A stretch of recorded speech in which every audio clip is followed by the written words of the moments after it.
The Disney stock has dropped like a rock, down about 50% in the last 5 years. But what's worse? 5 years ago, we were still in the throes of a pandemic that had investors concerned about the House of Mouse. So how in the world did the world get better, yet the Magic Kingdom got worse? With Bob Iger now gone, analysts are pounding the company and finally declaring what we've said all along. Disney is in a whole heap of trouble.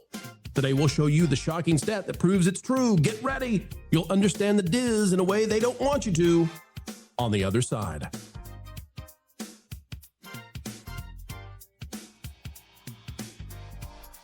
Hello, friends. Welcome back yet again. It's the channel that continues to bring you the news you can trust is true because we believe in the truth with a capital T. As we dive in, click the like button and take a look at this. The Disney stock is dropped like a rock. 49.85%, folks, we'll round it. That's 50% down in the last 5 years. And thank goodness that the stock is up a little bit today because otherwise it really would be topping the 50% mark just flat out. Been there before, eh? But the Disney stock is down despite the fact that they have a brand new CEO. And maybe it's because they have a brand new CEO. I don't know what kind of magic, I don't know what kind of hex had been cast by Bob Iger, but it seemed like forever that as long as the Mousy Messiah was in the throne, all of the analysts, all of the pundits refused to say what we knew was true all along. And that was, of course, that Disney's in trouble. We'll show you the stats in just a second. First of all, let's go to Yahoo Finance. Disney's stock is a dog. I didn't say that, folks. Well, I did say it, but I didn't make that be the thing I was going to say. That's the headline from 24/7 Wall Street. Can you imagine if Disney had seen this headline while Bob Iger was the boss? No, of course you can't imagine it. Why? I don't know. I don't know what kind of thing Bob Iger has. I don't know what kind of aura the man must have. Maybe it's his cologne. Maybe he just smells really good. I don't know. But something has caused the analysts for years to refuse to cover this company in the way that you would for any other company that drops 50% in 5 years. Bob Iger was over it. Now that Josh Tomorrow is back in town, maybe he's the fall man. I don't know. But they're on the attack. Disney's stock is a dog, says 24/7 Wall Street. By the way, let's play this clip right here from Yahoo Finance. I want to play this. I'll get it in the article. Here we go. Second, I want to take a look at Disney. Shares slightly under pressure. The new CEO, Josh Tomorrow, is having a bumpy start to his new tenure. On one hand, you have OpenAI. They're pulling their Sora app, which Disney announced a partnership with last year. It was supposed to be a 3-year partnership worth $1 billion, but that looks to have changed. And the second is Disney's deal with Epic Games for Fortnite.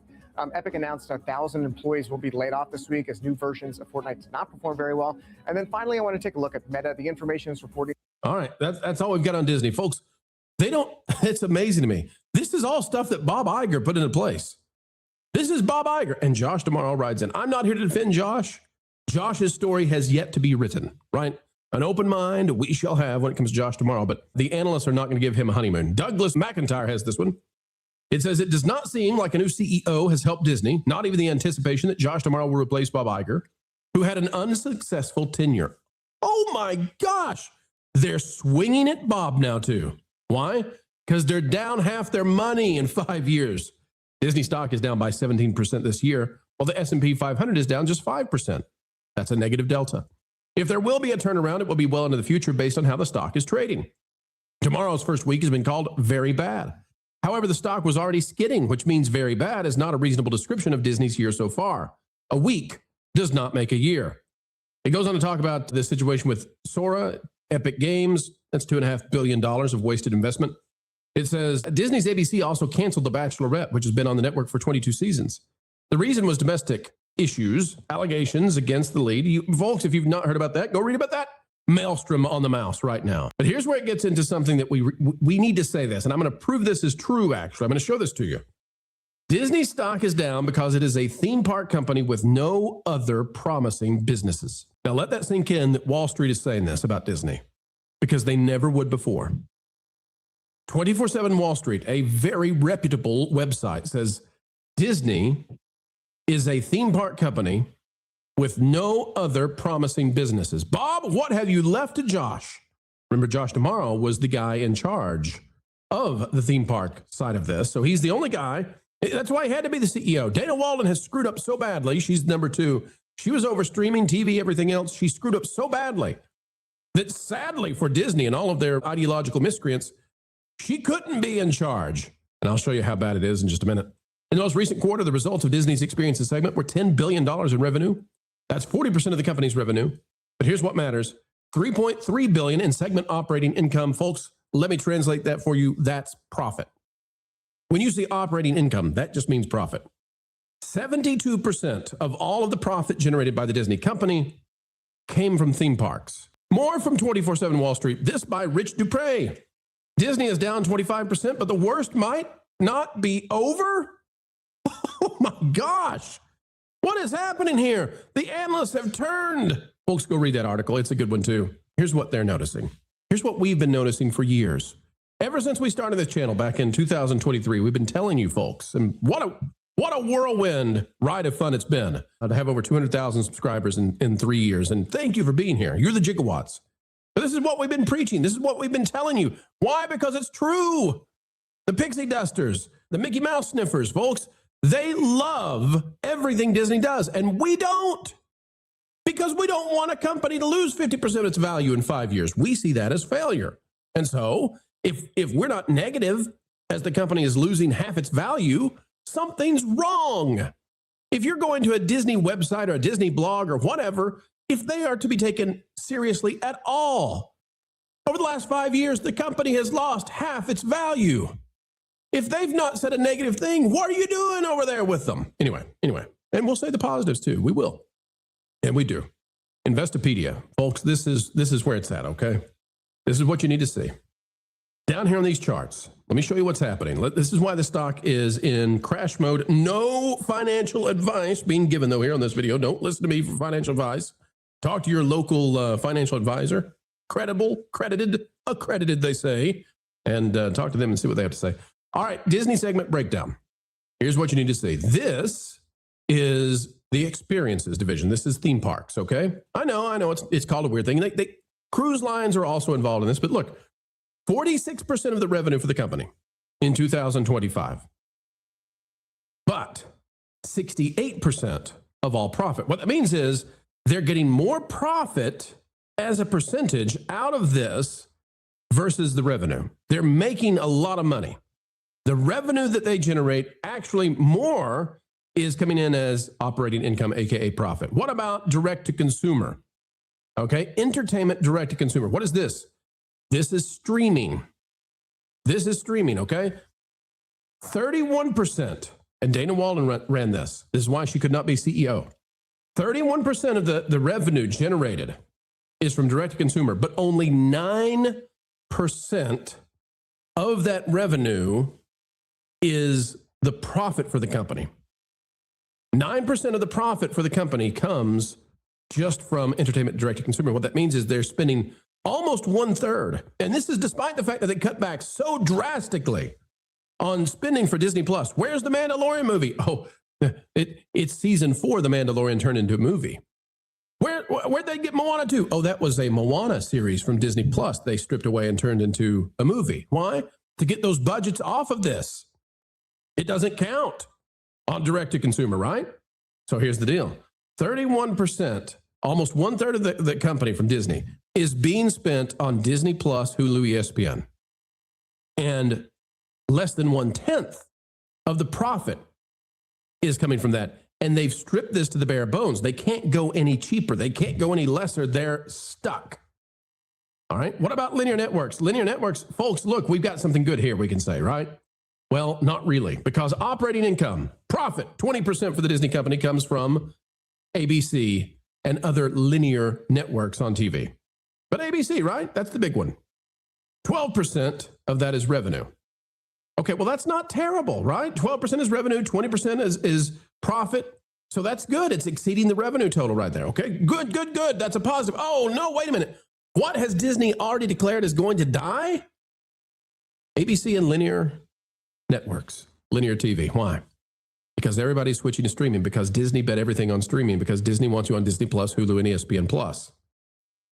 Yet it's only generating off of 31%, almost 1/3 of the company spent on this, generating less than 10% of the profit. Meanwhile, the thing that they've decided they're going to kill, linear broadcast, is generating 1/5 of their entire more than double what streaming is bringing in, and they're going to let it die.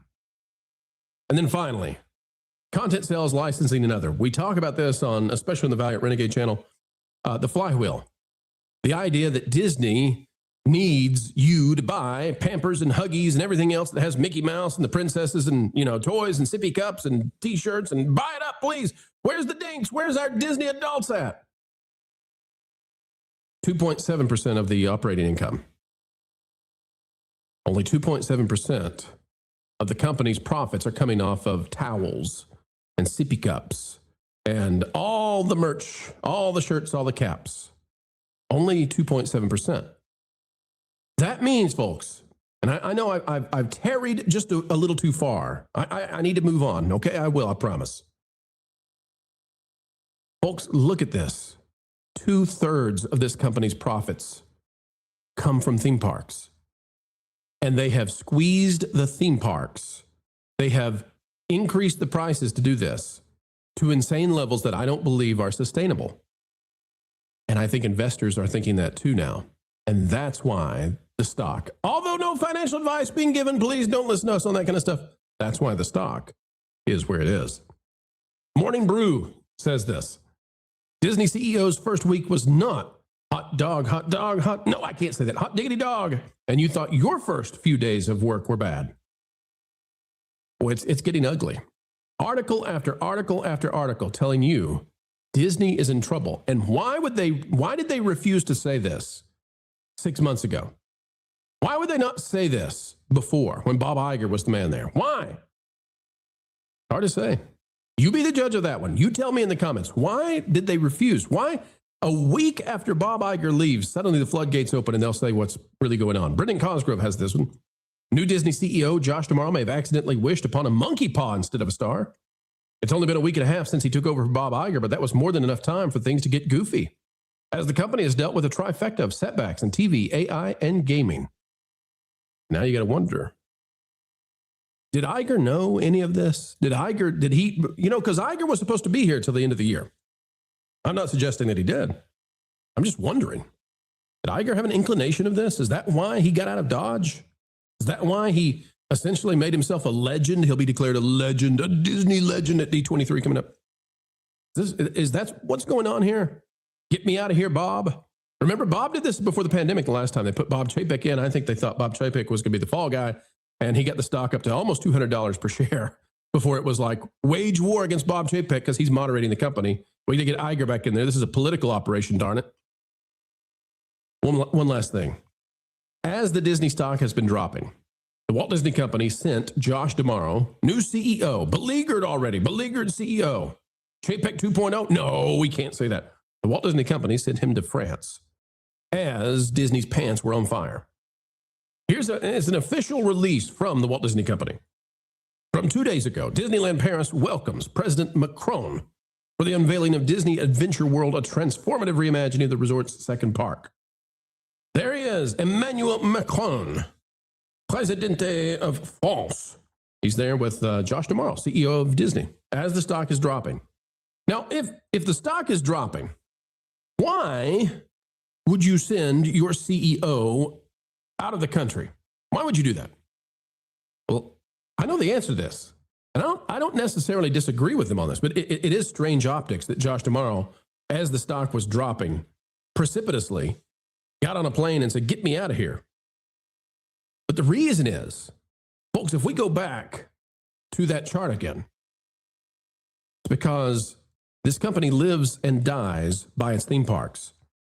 And right now, the theme park that makes it live or die is Walt Disney World, because the largesse of this is coming from Walt Disney World.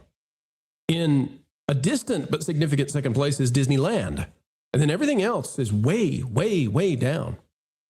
So Josh D'Amaro has got to pump up some other parks. If you can't find help in the other segments, Dana Walden runs all of them, right? Bob Iger made sure Dana Walden would be in charge of this lady who cannot generate a profit. She's over there shepherding everything that's not the parks. And poor Josh D'Amaro is the CEO. He's only got one place he can go.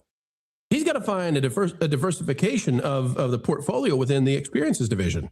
Now, he's got the cruises and he's got Disney World. And to a lesser degree, he's got Disneyland, but it's Disneyland really is kind of, it doesn't have the capacity to grow outside and get bigger and bigger.